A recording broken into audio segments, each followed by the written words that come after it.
Very good evening, and thanks for clicking on to the 119th edition of the Global Weather and Climate live here from Vogan Weather HQ here in Evanton, Ross-shire. Hope everybody is safe and well and enjoying their Sunday and their weekend. Sun obviously now starting to drop, so it is getting dark, and it's nights are obviously pretty long now at this time of the year and days rather short.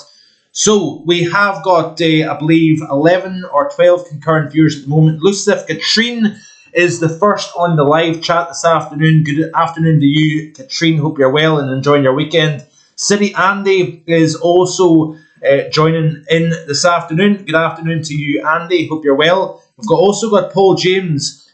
Thanks, Paul, for your presence this afternoon and moderating.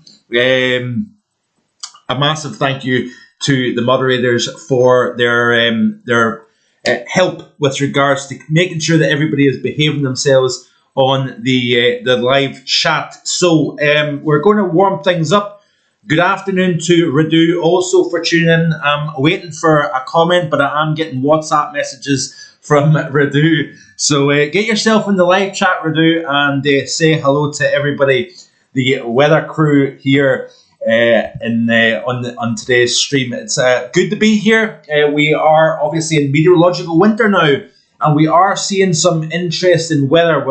We've seen a rather busy past 48 hours across many areas of the UK. Myself and Radu drives up and down the A9 each evening, and he is mocking me here on WhatsApp. So just you behave yourself, my man. I'll get you back tomorrow night.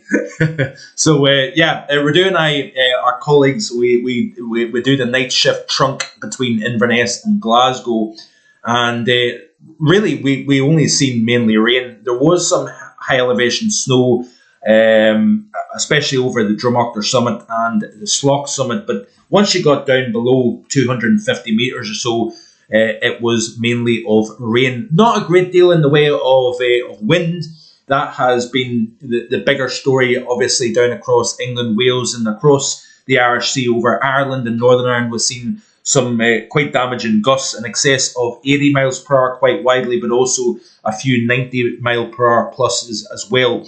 We've also got Carmen also tuning in. Good afternoon to you, Carmen. We've got Carol saying hello. We've got Ben Jones Evans. Hi, Mark. Regards from Winchester in the UK. We've also got Joyce Vogan tuning in. Good afternoon to you, Mum. I always appreciate your unbiased views here on the live streams and the video content as well. Also, good afternoon to Paul and Turbo Stream. Hope you're having a good afternoon and a good weekend. We've got 30 concurrent viewers at the moment. You know the script by now. You don't even need to say it hardly. Be sure to hit that like button and let myself and YouTube know that you're enjoying the content here on the channel. It just keeps the channel going. The views have been continuing to grow. That's now surpassed the 50,000 views for the last 28 days. That's the first time this season so far that I've exceeded the 50,000 mark for views over the course of a 28-day period. So a massive thank you to everybody for your ongoing support to the channel. And that really does continue to help me strive to continue to bash out the content here on the channel, providing the monthly forecasts, the seasonal forecasts, and obviously the short-term stuff as well. Obviously, in today's live, as always, here on a Sunday, whether it be the afternoon or the evening time, we'll look at the big global picture. There has been a lot of interest in weather going on, but we are going to look specifically a little bit today at the impacts from Storm Darragh over the last 48 hours for the UK as well as Ireland. There was many places that had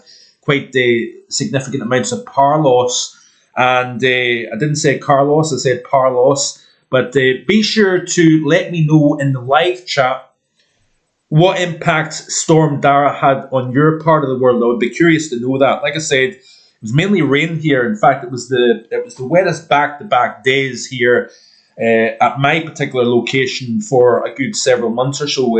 Just under an inch yesterday, and then I think it was about a half an inch the day before. But it really has been quite a dry past few months up, especially across the far north of the UK. Further south, as we know, autumn was quite wet across the heart of England and Wales, and across parts of Ireland also. But the further north you go, it had been a somewhat drier autumn overall. So yeah, we're kind of hovering around the mid-30s in terms of concurrent viewers. So a massive thank you to everybody, as always, for tuning in. I'll have a little look through the live chat, as always, and then we'll look at today's content. City Andy says, just very windy and wet here in Glossop, Derbyshire. So yeah, wet and windy. I take it you didn't have any sort of damage, Andy. I'd be curious to know that, my friend. But yeah, I think especially along that west side of the UK, and as well as that across parts of Ireland. It wasn't even just the west coast of Ireland. We obviously seen as that system then tracked across the north of Ireland, across Northern Ireland and across Northern England. Obviously the winds were southwesterly initially. Then the actual centre, the core of Darragh then moved through, the winds dropped off, and then we've seen the winds picking back up again out in the northwest. And those winds on the backside were much stronger than the winds ahead of the system. So yeah, TurboStream saying, thankfully no damage to my house, not checked my allotment yet. So hopefully your allotment is intact and in good order still, TurboStream. So yeah, right, Radu, I want you to get onto the live chat and say hello to myself and everybody else. Don't be shy, my friend. So yeah, let's have a quick look at the first full week of meteorological winter in terms of the temperature anomalies. This is the USA. Very chilly open to the month of December across the eastern half of the United States. Milder across the west, as can be seen here. Looking at Europe, we can see that it's still running above average. And remember what the December, as well as the winter forecast was, it was for generally an average to slightly milder month as a whole, with the opportunity for something colder. Now, we know that we're going to see colder this week. We've got higher pressure building in. We'll look at some of the details in a little second or so. But with higher pressure building in, we are going to see cold days and cold frosty nights here. Now, the Met Office model actually suggested -15 by tomorrow morning, according to the model, as the high at around 1042, 1044 millibars parks itself over northern UK. So it'll be interesting to see how cold it gets. We do have snow on the ground in a few spots, but it's generally a high ground feature. I know that we've got Lee that owns Highland Weather. Lee and I are kind of working together these days, which is pretty good. I must admit, I'm enjoying it. I'm also, the videos that you're seeing on YouTube is actually being shared on Highland Weather as well. So I recommend, by the way, if you don't already on Facebook or Twitter, give Highland Weather a follow. They've got like 138,000 follows. And I believe last weekend, Lee put a post out to say that he had 20 million views over the course of last weekend, which is pretty incredible stuff, actually. That is a massive, but Lee does a good job at providing updates with regards to the roads and the weather updates as well. A terrific job that Lee's doing over at Highland Weather.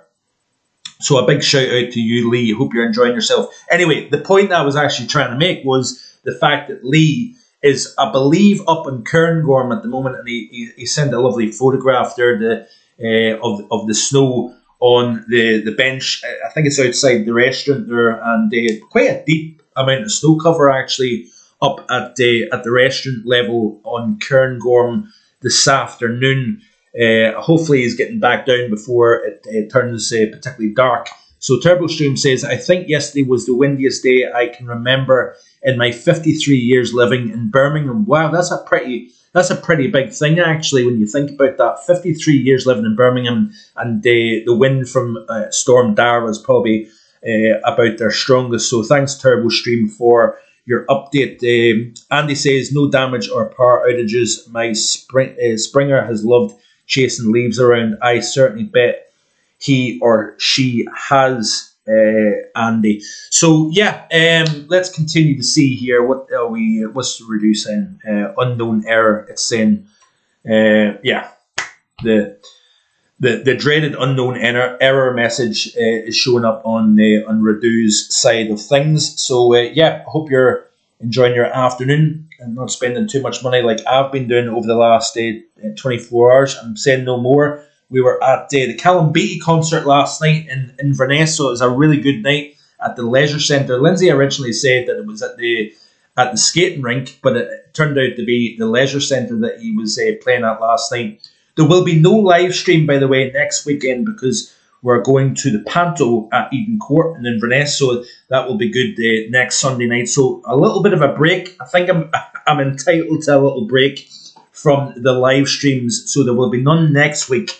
And then I'm going to be down visiting my parents in Kirkintilloch 2 weeks from today. So I'm actually going to do a live from their living room next in a couple of weeks' time. So looking forward to that. We'll go out for a nice meal and enjoy a little bit of crack, as they say. Paul's saying wet and windy here in Swindon, no damage, thankfully. That is certainly good news, and we've been fortunate because it's not been quite as windy up here. We've not really seen much. More in the way of like localised flooding, I suppose, has been the bigger story for us up here in the far north of the UK. So you can see here, like I say, off the CDAS 0.5 data, as of Sunday today, 8th of December, we do have a slightly warm signal over the UK as well as Ireland and much of the country. We've got the continent, we've got a little bit of below average, central and northern Italy, but generally speaking, Ukraine is below average. Southern parts of, is that Belarus? I think it might be, I could be wrong. And then Turkey, we're also seeing below average conditions here. But let's have a look at the global picture, since it is a global weather live. You can see here that we've got a lot of warmth across, pretty much right across the top of Eurasia at the moment. Then we've got an area of below average across northern China, extending into Central Asia. So all the stands, Kazakhstan, Uzbekistan, Azerbaijan, is running below average through the first week. Look at Africa, that's quite interesting. Quite a lot of below average across the continent of Africa. Look at Eastern North America, that really stands out. Even Greenland as well, by the way. We've seen temperatures close to minus 60 at Summit Camp. Granted, it is over 3,000 metres above sea level, but nonetheless, bitterly cold conditions across the Greenland ice cap in recent times. And I know that sounds obvious, but even colder than what they typically see. Down under across Australia, obviously, summer's now commenced. We've got warmer than average across the majority of the continent, with the exceptions of the west coast and along the top, northern Australia, parts of northern Queensland. We've got below average conditions here through week 1 of December and the new season, whether it be winter up here in the northern hemisphere or summer down under in the southern hemisphere. Much of Brazil running above average as well, you can see. But if we look into Africa specifically, quite a standout below average anomaly. We've got Morocco, parts of western portions. Is that Mali, I think it is? The geography sometimes isn't the best. We've also got Algeria and Libya across to Egypt, below average. And then down into the sub-Saharan Africa here, the Sahel region is particularly cool compared to average. And right down towards just to the north of the equator, we've got quite a cool anomaly. Look at the Middle East region as well. We're seeing colder than average conditions here also. So let's go back to the equatorial view and then we'll have a look at the upcoming 7 days. So we do have 46 concurrent viewers at the moment. Massive thank you to everybody for tuning in this Sunday afternoon. We also have Sing Splint tuning in. Good evening to you, Sync. Hope you're having a good day. So we've got Paul, we've got Sing Splint, and I think Lindsay is busy watching the TV, so I don't think she has tuned in just yet. She's had a hard day, I suppose, sitting in the passenger seat while I drive the car. But so that is the global anomaly through the first week of both December and meteorological winter. How is the upcoming 7 days looking according to the CFSV2 weekly? So let's go into this chart and you can see what is happening with regards to this. As I've said before, I do apologise. This isn't overly clear, especially if you're watching on a mobile phone. If you happen to have YouTube on the TV and you're not too afraid to see my face a little bit in better definition, which nobody wants to see, do check it out on the TV because it's easier to see these maps. I always encourage my folks and obviously everybody else to watch on TV if you possibly can, because it's just easier to see what I'm trying to kind of show. But look at this here, upcoming 7 days. Now, because we've got a blocking high over the North Pacific extending up into Alaska, we've got quite a warm upcoming 7 days compared to average anyway. We know it's cold up here at this time of the year, but nonetheless, it is considerably warmer than average. We still have a cold signal across eastern USA, down in as far down as South Florida, for example. We've got a slight warming trend, Rockies into the Central Plains states, and Canada is very much split. We've got the colder than average, really almost you could draw the line between Saskatchewan and Manitoba. Saskatchewan's warmer than average, while Manitoba's colder than average. Up towards northern Nunavut territory, we've got a colder than average. We've obviously got warmer than average over Hudson Bay, but that's due to the feedback off the lake. Greenland is below average. We've got quite a large swathe of central portions. The mid-latitudes of Asia is below average through the next 7 days, extending into northern India. Much of China, with the exceptions of that south-central region of China, Japan, the Koreas. A cold week coming up, actually, which is quite interesting. Looking at Africa, we've got a mixture, but we've got some very warm numbers down across the southern portions of the African continent over the next 7 days. Looking across to South America, interesting, actually, there's quite a lot of blue on that South American map, which shows that we're actually going to see below average conditions. I'm not sure about the Brazilian monsoon, how that's going at the moment. I probably should have had a check of that, but it might be in excessive rainfall that's lowering the temperature below average across many portions of South America. I'm not entirely sure. But if we look at Europe over the next 7 days, we do, like I say, have that high pressure building in and forcing storm Darragh to move due south. So it moved in west to east. It deepened around 977 millibars. It did its damage. And now, because of the high kind of toppling its way in over the top of the UK, it's actually forcing, with high pressure to the east, it's forcing that storm system as it fills to move into into France, for example. But this is the upcoming 7 day period, according to the ECM weeklies. And you can see that we have a warm east, cold west of the continent. And if we continue to play through what's the model suggesting in terms of temperature anomaly, we hold that cold signal, if you notice. Look at Iceland, very cold compared to average here. But then even in the 6th through 13, this is Friday the 13th through Friday the 20th. So we've got a Friday the 13th coming up this month. And through Friday the 20th, you can see here that it's still below average according to the ECM weeklies. Continue to play through this loop. Is it suggesting cold than average for the Christmas to New Year period? Yes, it is, according to the ECM weeklies. Let's have a look and see what the GFS extended is actually looking like for the upcoming few weeks here. So that was the ECM weeklies.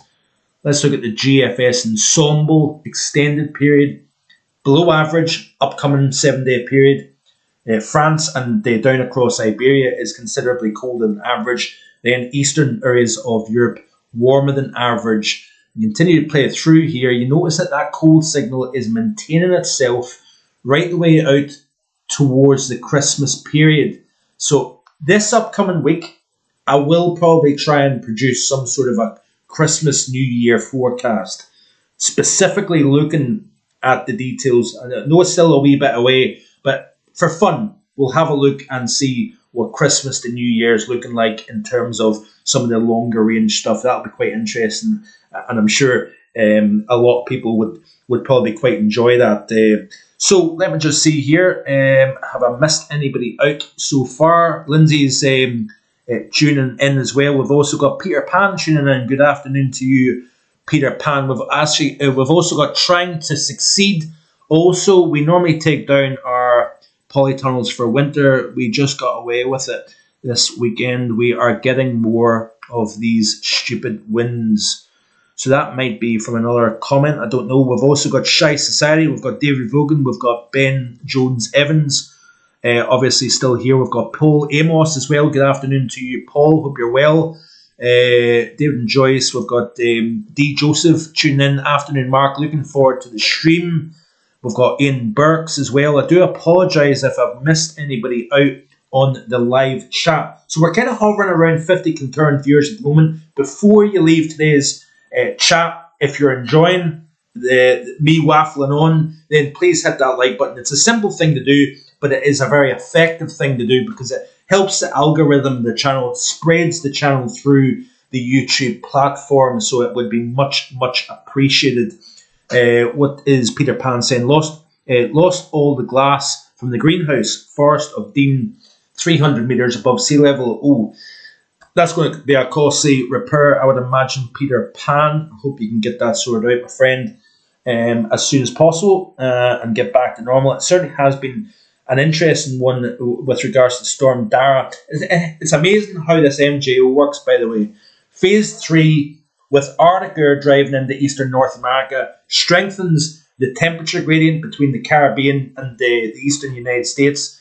Jet tightens up, crosses over the Atlantic, sends areas of low pressure to develop along that jet.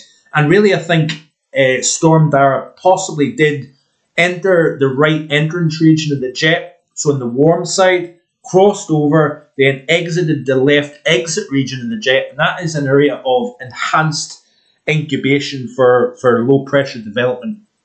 Once that system then crosses over onto the cold side of the jet, you're enhancing the lift.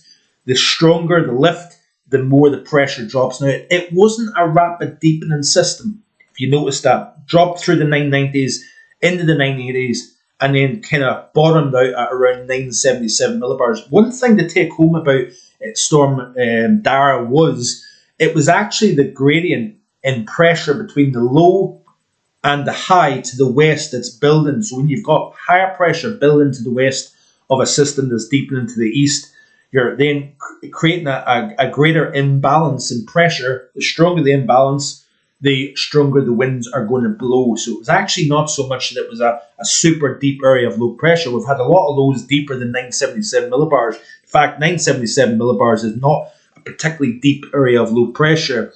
But because of the gradient between 1042, 1044 high and the 977, you then squeeze the isobars. That's why the winds were actually stronger on the west side. Typically, you've got the strongest winds on the southern side of a circulation, but this time it was on the western side of Storm Darragh.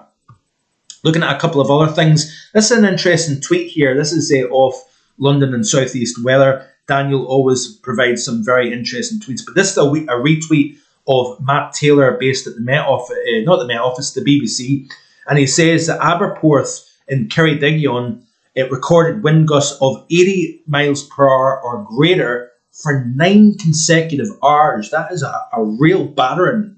When you think about that, 9 consecutive hours of that amount of pressure being put on anything, I suppose, outdoors is quite a force. So for 9 consecutive hours of wind gusts in excess of hurricane force, that is pretty impressive stuff, actually. Did I say hello to Future Vibes? I may or may not have done, but it might be kind of losing it in my old age. But we've also got Eyes on the World. Tune in. Good afternoon, all. Says Eyes on the World. Future Vibe says, could we see a snowstorm across central England during the winter? Well, hopefully. I would imagine at some point we're going to, like the winter forecast says, and the December Outlook even says, that we're going to see these swings between mild and cold this winter. The mild generally outdoing the cold, but when we do get cold, we could see significant cold at that. And I want to emphasize this point, that just because I say a mild winter overall, it doesn't mean that it's a mild winter full stop and we're not going to see any cold or snow. It just means that I think on the grand scheme of things, when you focus based on the entire period, December 1st through 20th of February, we're going to get swings back and forth. That is the forecast, and that's what I am going to stick to. Chris Clifford also tune in. Good afternoon. Everyone says, Chris, hope you're well, my friend. So let me see here what else. So we had that little interesting fact. I think the strongest winds were 93 miles per hour. I haven't seen any updates as such lately, but this is a loop of Storm Darragh as it crossed Ireland as well as northern portions of England as well. Do we have anybody watching from the Republic of Ireland or Northern Ireland? I would be interested to find out if you're watching. What was the impacts in your part of the country? Because we know that we've seen some quite significant power cuts as well as damage in parts of Ireland and Northern Ireland. Jamie's World says hi from Glasgow. I hope you're well, Jamie. How accurate is the BBC weather? Where's the outlook for Scotland? So yeah, I'm going to try and cover that, Jamie, over even over the coming week. If you're new to the channel, a very warm welcome to you. I've never seen your name appear yet, so hello and welcome. Hope you're enjoying listening to me waffling on about weather. We're trying to cover the big picture, but in terms of Scotland, we've got high pressure that is building in at the moment. We've got now pressure above 1040 millibars. Let's have a quick look and see what the current conditions are here at Mark Vogan Weather HQ, roughly 14 or so miles to the north of Inverness. We've already got pressure currently at 1041 millibars, soon to be at 1042 millibars. Current temperature is 5.6. Feels like it's the same, and we've also got a slack breeze coming in from the northwest at around 7 kilometers per hour. Let's have a very quick look at the current temperatures across the UK real quick. Bear with a sec and see what it's showing. So we've got generally a cooler air mass now in place. The high is building in. It's not an overly cold high, it has to be said. And it's interesting that the Met Office model, like I said before, was talking about down as low as minus 14 or minus 15 by tomorrow morning. I'm not really buying that, if I'm being honest. I think that's way overdone, but nonetheless, it's going to be a cold night, especially you start getting clear skies. We've got winds that are pretty light at the moment, and with that combination of long hours of darkness, clear skies, light winds, you see temperatures dropping below freezing very easily at this time of the year. But generally, anywhere from down across the south coast, we've got quite a uniform sevens around the Isle of Wight, Portsmouth, Southampton, etc., etc., all the way up to the north coast of Scotland, Caithness and Sutherland. We've got 5s and 6s, so quite a uniform temperature profile across mainland UK. Even across Ireland, we've got 9 in the southwest, we've got 6 on the northeast coast up towards the Bushmills, Portrush area of Northern Ireland, and I think that area was hit quite badly by Storm Darragh also. Let's have a look at the European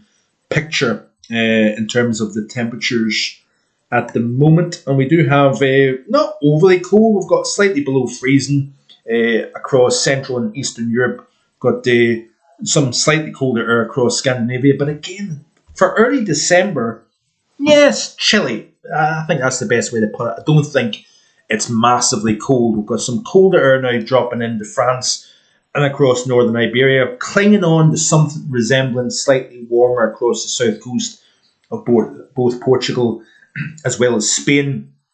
And again, mild conditions down across the southwest and west coast of Turkey. So we've also got Peter Stockton tuning in as well. Good afternoon to you, Peter.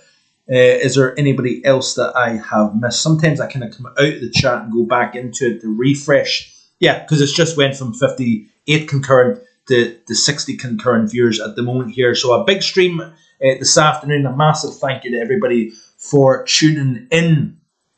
And we've got a big week coming up here on the channel as well. European Outlook is going to be Monday to Saturday. We're going to be looking at all the details with regards to the weather for UK and Ireland specifically, but across Europe. And it certainly has been quite an interesting pattern, I think, in the last wee while or so. It was forecast the end of week 1, the end of week 2 of December that we would have the potential for named storms. We did see that. we're now starting to see the MJO rotate into something closer to colder phases once again. But whether it's going to move in quick enough in time for Christmas and New Year really does remain to be seen. But you can see here that the GFS model is actually seeing a kind of fade in phases 5. So that's enhanced convection towards the maritime continent. That tends to be a warm overall signal for both Eastern North America and Western areas of Europe. We're going to look specifically at the stratosphere, by the way, and what's going on. How strong is the polar vortex? How strong is those winds surrounding the PV as we move through the next week or so here? The modelling has been suggesting quite a strong warming within the stratosphere at 10 millibars by the time we reach around the 15th to the 20th of December. Now, my question always is, why is it weakening? And I always think that when you get pressure building within the Arctic region, for example, that tends to then push and bulge the troposphere. The troposphere within the Arctic is actually shallower. So the atmosphere essentially is shallower over the poles as opposed to over the equator. The troposphere and the depth of the atmosphere is greatest over the equator, thinnest over the Arctic. Now, when you build pressure from surface up into the 500 millibar level, for example, so that's around 18,000 feet, when you're putting pressure over the Arctic, you're then pushing the atmosphere and into the lower portion of the stratosphere. What that does is it starts to kind of affect the circulation, that cold pool that's spinning over the top of the Arctic region. That then creates a frictional drag, and that's what actually starts off these warming phases when you push energy up from troposphere up into the stratosphere being the layer above the troposphere. We've also got Mark Sullivan tuning in. He says, when will the official 15 be officially recognised for the whole world this year? I'm not quite sure what you mean by that, Mark. Maybe I'm just a little bit slow, I don't know. But I'm not entirely sure what you mean by that, my friend. So let me see here. Have we got anybody else at the moment? So I'll continue to chat away. We'll look at that. That is obviously the MJO. I've chatted about the stratosphere. This is off the ECMWF in terms of the projection. So you can see it starting to head back towards the cold phases of 7 and 8. Now, like I say, the what's going on within the stratosphere at the moment is quite important. Also, the stronger the polar vortex tends to lead to a much more zonal and milder pattern across many parts of the hemisphere. This, by the way, is off the GFS model here for the lower portion of the stratosphere. Now, quite often, I think the lower portion of the stratosphere reflects the 500 millibar level. And usually, you look at the 500 millibar level, or 18,000 feet above the surface, and that's generally where our weather kind of ends, if you will, once you get to that level. But essentially, you look at the 500 millibar level to get a rough idea, the ridges, the troughs, jet strength, and all that kind of stuff. Obviously, the jet streams further up into the 35 to 40,000 foot level.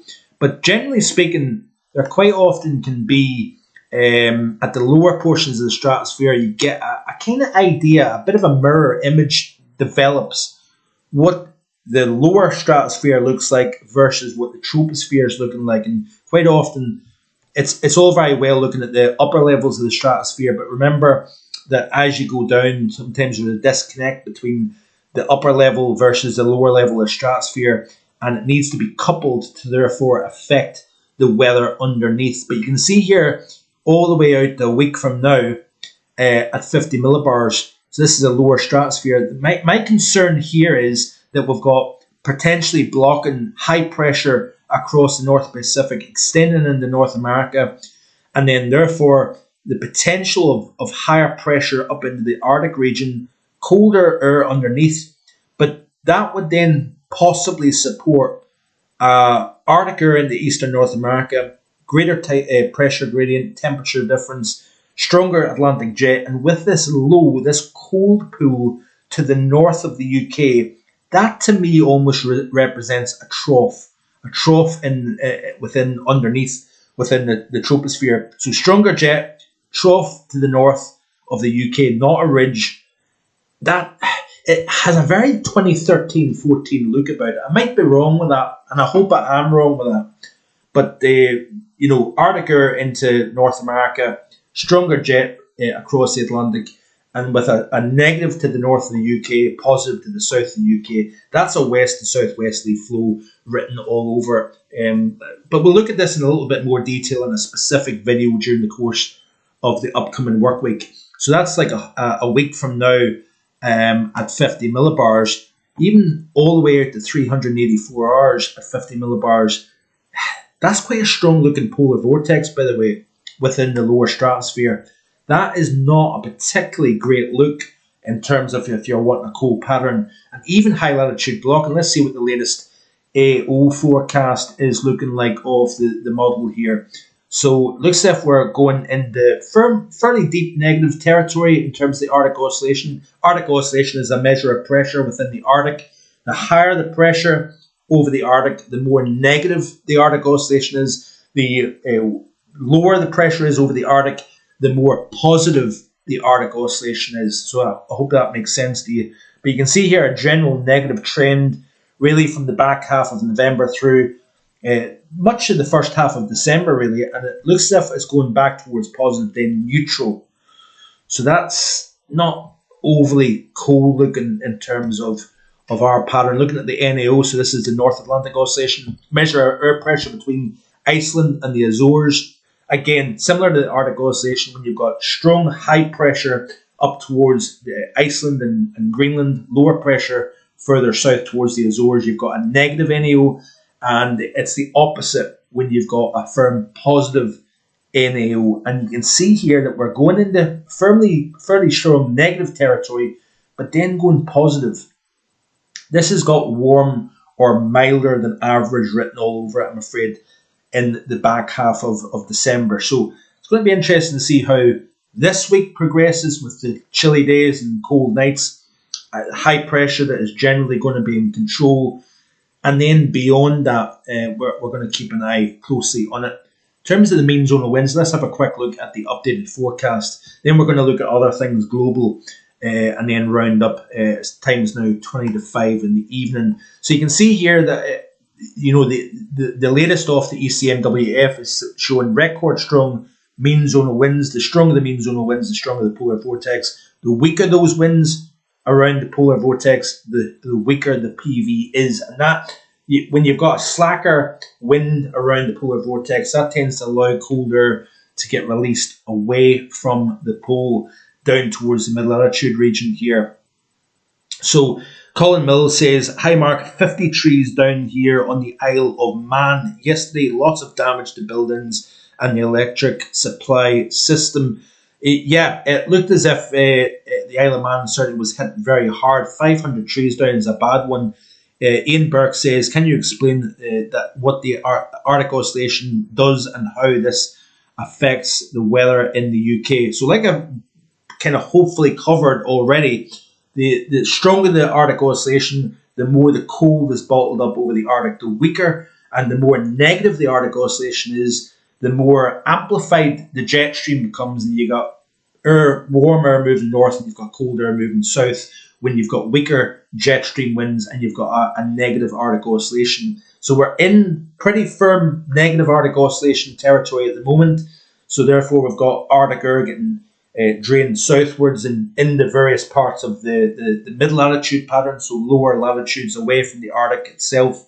And then when you've got a strong positive Arctic oscillation, all the cold is bottled up over the Arctic. You tend to have westerly winds basically flooding both North America and Europe with maritime air. So whether it be the Pacific or the Atlantic, tends to have a milder situation. City Andy says, learning the MJO slowly. Thank you, Mark, for helping. I know it's a complex one, Andy, and I'm trying my very best. Obviously, you're a little bit restricted for time.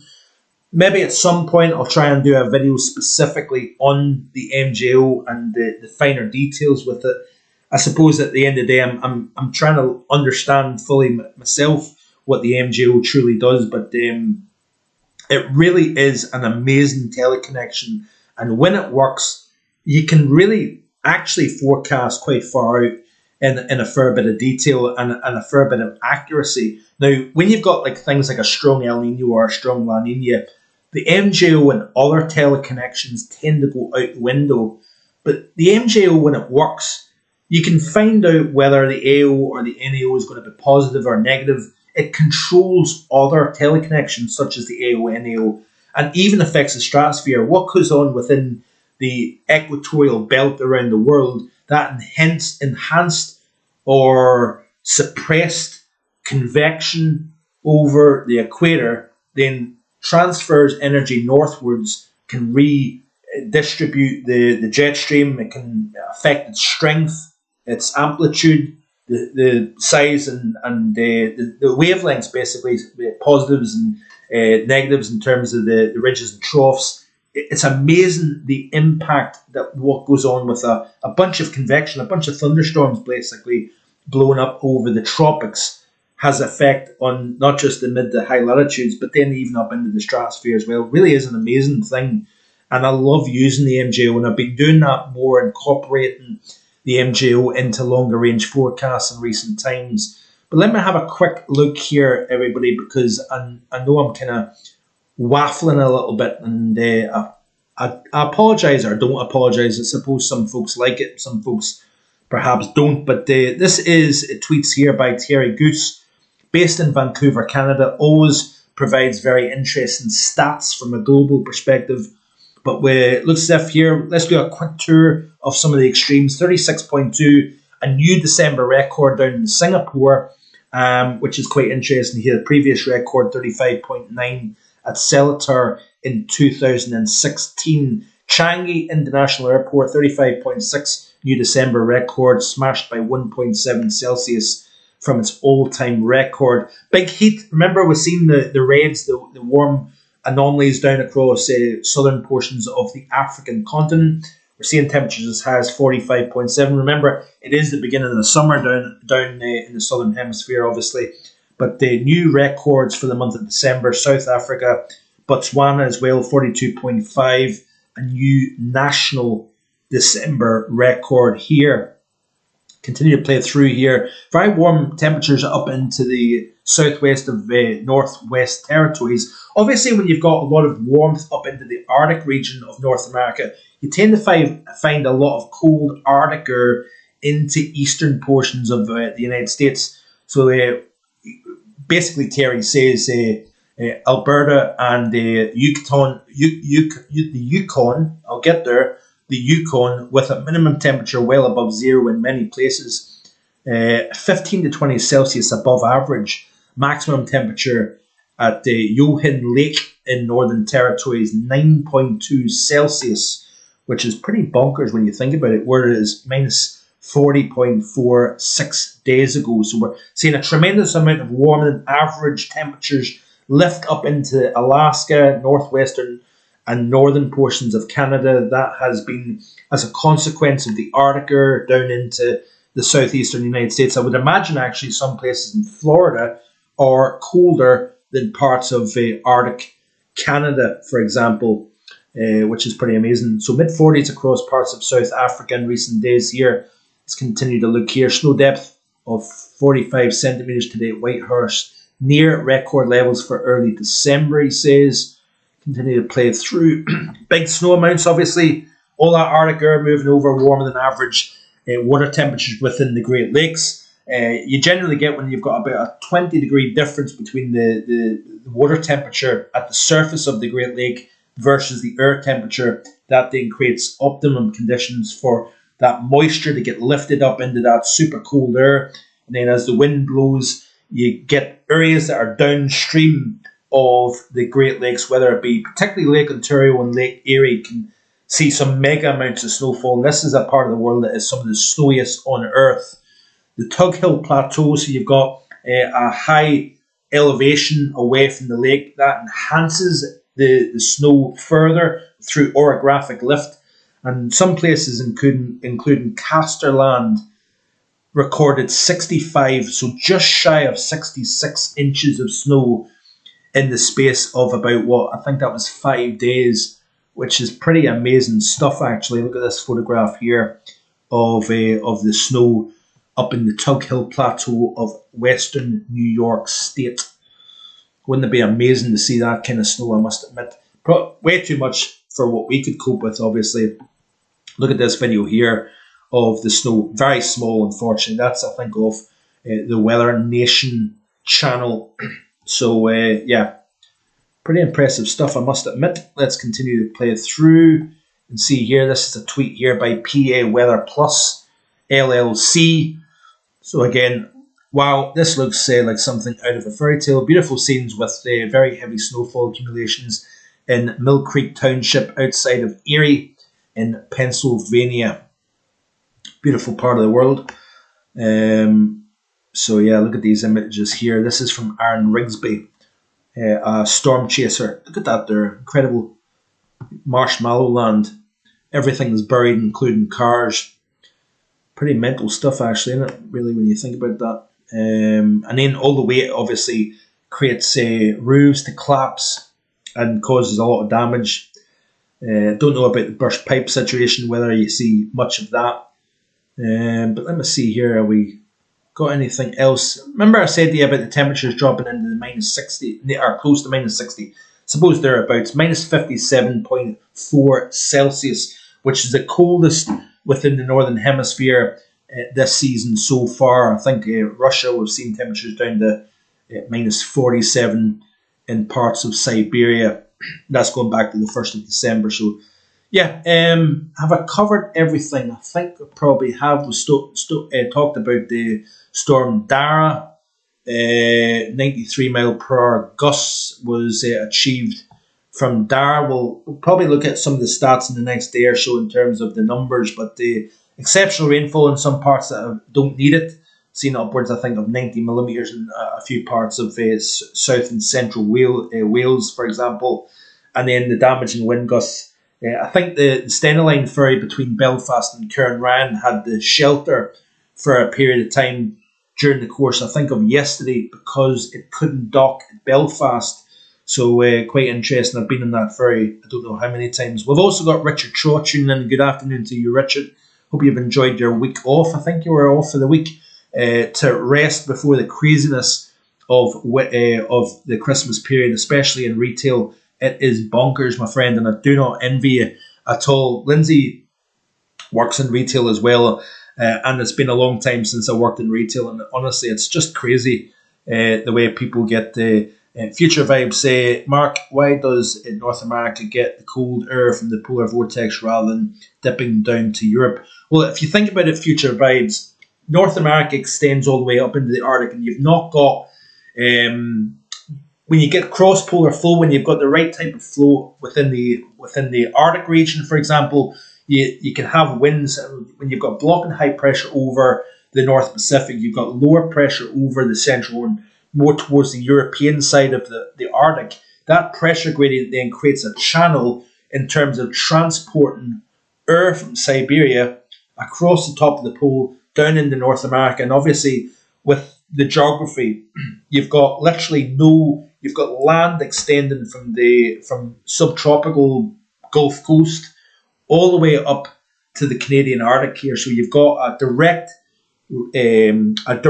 channel for Arctic air to come out of the pole all the way down into North America. A lot of it's to do with geography as well as other factors. I hope that kind of explains. Richard says Kernwell got 102 mile per hour mark at 8 p.m. last night. So yeah, certainly has been impressive in terms of the wind. Have I said hello to Hazel? I don't know if I have or not. Like I say, I think I'm starting to lose it in my old age, but hope you're well. And yeah, I'm gonna round up there. I think I've covered everything in today's live stream. Just to reiterate the point, there will be no stream next Sunday, but it will be back the following Sunday. So I'm going to take a week off from it. There will be a global weather and climate report edition 120, but it will be an uploaded video next Sunday. So you still will have content 7 days a week here in Mark Vogan Weather on YouTube. If you haven't already done so, please subscribe to the channel. There is going to be a lot of coverage over the course of this week. What's the weather doing this week and also beyond? I'm going to try and do a bit of a Christmas to New Year forecast this upcoming week as well in terms of how we can expect the weather pattern to unfold. So we'll wait and see how that unfolds and materializes. But a massive thank you. Like I've already said, there is over 50,000 views in the last 28 days according to the analytics. So thank you for watching. Thank you for your support. Be sure to hit that like button and share the channel with your friends and family as well if you haven't already done so and you're enjoying what is being delivered here. Always trying to do unbiased, unhyped, and accurate weather information here on the channel. Trying to keep a level head in things. A lot of channels out there just wanting to hype things up. And there's a lot of fake news out there as well. I really try to be as accurate as I possibly can and continue to deliver that. I do believe, I could be wrong, but I would imagine Gavin's going to be live this evening at around 6 o'clock. I'm sure Richard can keep me, can let me know if I'm wrong in saying that. But I'm sure Gavin will be live at 6 p.m. He's done a terrific job over at Gav's Weather Vids, so do check that out if he is live. Enjoy the rest of your Sunday, and I'll be back with the European Outlook tomorrow.